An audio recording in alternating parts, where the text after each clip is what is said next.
ಮಾನ್ಯ ಮುಖ್ಯಮಂತ್ರಿಗಳು ಆದಂಥ ಸನ್ಮಾನ್ಯ ಶ್ರೀ ಸಿದ್ದರಾಮಯ್ಯ ಸಾಹೇಬ್ರೆ ಹಾಗೂ ಕರ್ನಾಟಕ ಸರ್ಕಾರದ ಕೃಷಿ ಸಚಿವರು ಆದಂಥ ಸನ್ಮಾನ್ಯ ಶ್ರೀ ಚಲುವರಾಯ ಸ್ವಾಮಿ ಸಾಹೇಬ್ರೆ, ನಾನು ಬಸವ ಕಲ್ಯಾಣದ ಶಾಸಕ ಶರಣು ಸಲಗರ್, ಹುಲ್ಸೂರು ಪಟ್ಟಣದ ಹುಲ್ಸೂರು ತಾಲೂಕಿನ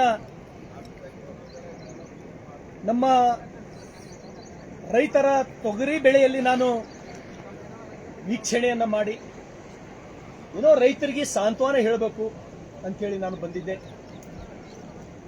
ಅತಿಯಾದ ಮಳೆಯಿಂದ ಹಾಗೂ ಮಹಾರಾಷ್ಟ್ರದಲ್ಲಿ ಧಾರಾಕಾರವಾಗಿ ಸುಳಿದಂತ ಮಳೆಯಿಂದ ನನ್ನೆಲ್ಲ ಹುಲ್ಸೂರು ತಾಲೂಕಿನ ಸಮಸ್ತ ರೈತರು, ಬಸವ ಕಲ್ಯಾಣ ತಾಲೂಕಿನ ಸಮಸ್ತ ರೈತರ ಬದುಕು ಯಾವ ರೀತಿ ಈ ತೊಗರಿ ಬೆಳೆಯನ್ನ ನಂಬಿ, ಈ ತೊಗರಿ ಬೆಳೆಯನ್ನ ಆಧಾರವಾಗಿ ನಮ್ಮ ಜನ ಬದುಕ್ತಾರೋ, ಯಾವ ರೀತಿ ತೊಗರಿ ಬೆಳೆ ಸುಮಾರು 7 ಅಡಿ ಎತ್ತರಕ್ಕೆ ಬೆಳೆದಂತ ಈ ತೊಗರಿ ಬೆಳೆ ಯಾವ ರೀತಿ ನೀರಲ್ಲಿ ನಿಂತಿದೆಯೋ ಇದೇ ರೀತಿ ನಮ್ಮ ರೈತರ ಬದುಕು ಬಹುತೇಕ ಅಕ್ಷರಶಃ ಆ ನೀರಲ್ಲಿ ಮುಳುಗಿದೆ. ಮಾನ್ಯ ಮುಖ್ಯಮಂತ್ರಿಗಳೇ, ನಾನು ಇದೀಗ ತಾನೇ ಒಂದು ಕಬ್ಬಿನ ಗದ್ದೆಗೆ ಹೋಗಿ ಆ ಕಬ್ಬಿನ ಗದ್ದೆ ಯಾವ ರೀತಿ ನೀರಿನಲ್ಲಿ ಮುಳುಗಿ ರೈತರ ಬದುಕು ಎಷ್ಟು ನಿಜವಾಗಿಯೂ ಕೂಡ ಆ ಬೆಳೆ ಕಷ್ಟಪಟ್ಟು ಬೆಳೆದು ಸಾಲ ಸೂಲ ಮಾಡಿ ಗೊಬ್ಬರ ಹಾಕಿ ಬೆಳೆದಂತ ರೈತರಿಗೆ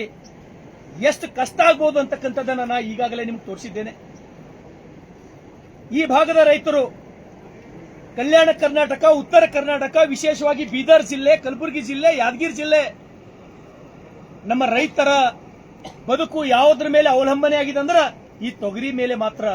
ಮಾನ್ಯ ಮುಖ್ಯಮಂತ್ರಿಗಳೇ, ನಾನು ವಿನಂತಿಯನ್ನ ಮಾಡ್ತೇನೆ, ಒಂದು ವೇಳೆ ಈ ತೊಗರಿ ಹೋಯ್ತು, ನಮ್ಮ ರೈತರ ಬದುಕು ಮುಗಿತು.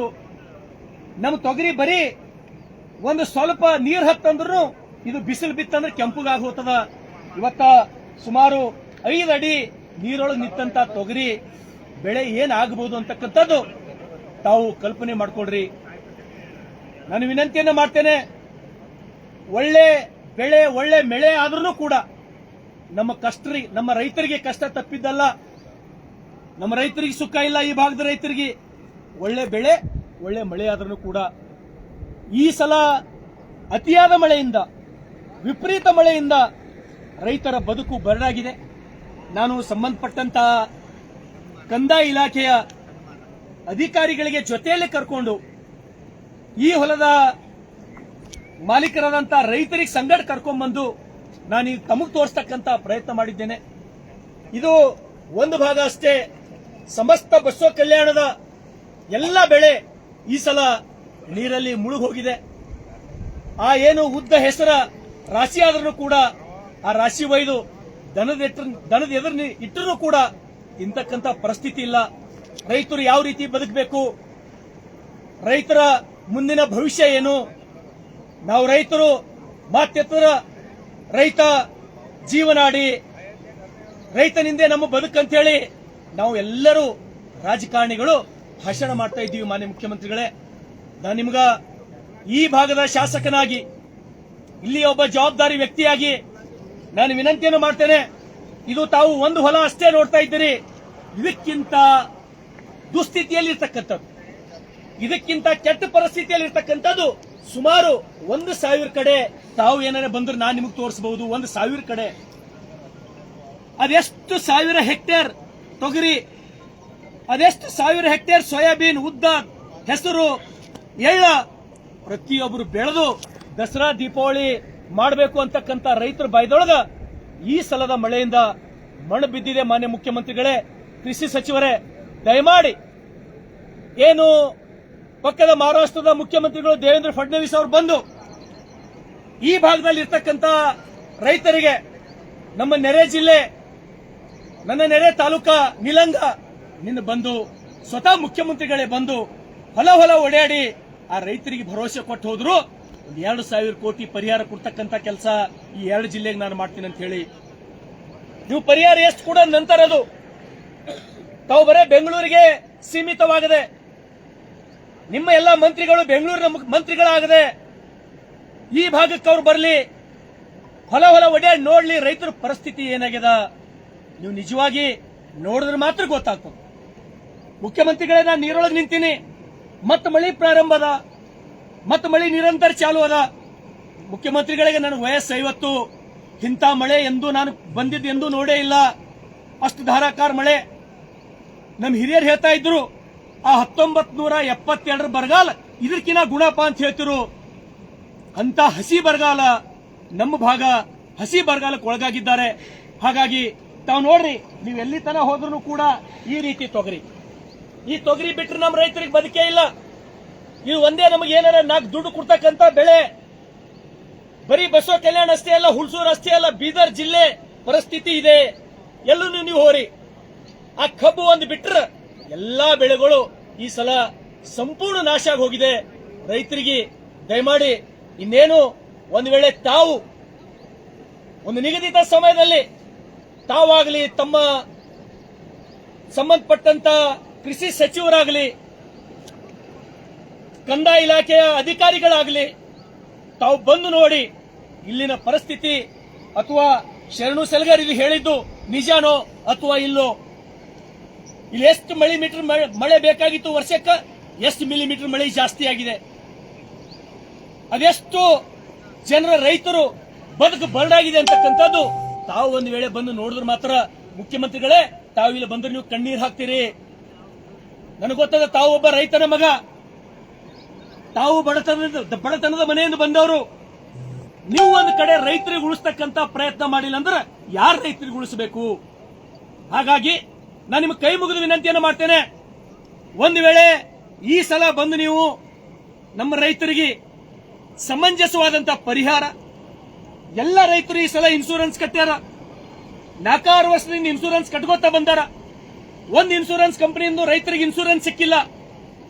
ಆ ನಿಯಮಗಳು, ಸರ್ಕಾರದ ನಿಯಮಗಳು, ಆ ಇನ್ಶೂರೆನ್ಸ್ ಕಂಪನಿಯ ನಿಯಮಗಳು ರೈತರಿಗೆ ಕುತ್ತಿಗೆ ಒತ್ತಕ್ಕಂತ ನಿಯಮಗಳು ವಿನ ರೈತರಿಗೆ ಬದುಕತಕ್ಕಂತ ಯಾವ ನಿಯಮಗಳು ಇಲ್ಲ. ಹಾಗೆ ಆ ನಿಯಮದೊಳಗೆ ಬದಲಾವಣೆ ಆಗಬೇಕು. ಇನ್ಶೂರೆನ್ಸ್ ಕಂಪನಿದವ್ರು ಬರ್ತಾರ, ಇಲ್ಲಿ ಬರ್ತಾರ, ಅವರು ಈ ಪ್ಲಾಟ್ ಆಯ್ಕೆ ಮಾಡ್ಕೋತಾರ. ಈ ಸಲ ಏನು ಬೆಳೆ ಹಾಳಾಗ್ಯದ ಅದಕ್ಕೆ ಅವ್ರು ಪರಿಹಾರ ಕೊಡಬೇಕು. ಅವ್ರದ್ದು ಹಂಗಿಲ್ಲ. ಕ್ರಾಪ್ ಕಟಿಂಗ್ ಎಕ್ಸ್ಪೀರಿಯನ್ಸ್ ಮಾಡ್ತಾರೆ, 7 ವರ್ಷದಿಂದ ಮಾಡ್ತಾರೆ. 7 ವರ್ಷದಿಂದ ಮಾಡಿ ನೀವು ಇನ್ಶೂರೆನ್ಸ್ ಈ ರೈತರಿಗೆ ಕೊಟ್ಟು ಯಾವ ರೀತಿ ನ್ಯಾಯ ನೀವು ಕೊಡಬಹುದು? ಹಾಗಾಗಿ ದಯಮಾಡಿ ಆ ಮಾನದಂಡಗಳನ್ನ, ಆ ನಿಯಮಗಳನ್ನ, ರೈತರ ಉತ್ತಮ ಬದುಕಿಗಾಗಿ ರೈತರ ಮೇಲೆ ನಿಮಗೆ ಏನಾರ ಕಾಳಜಿ ಇದ್ದರ ದಯಮಾಡಿ ಬದಲಾವಣೆ ಮಾಡ್ರಿ.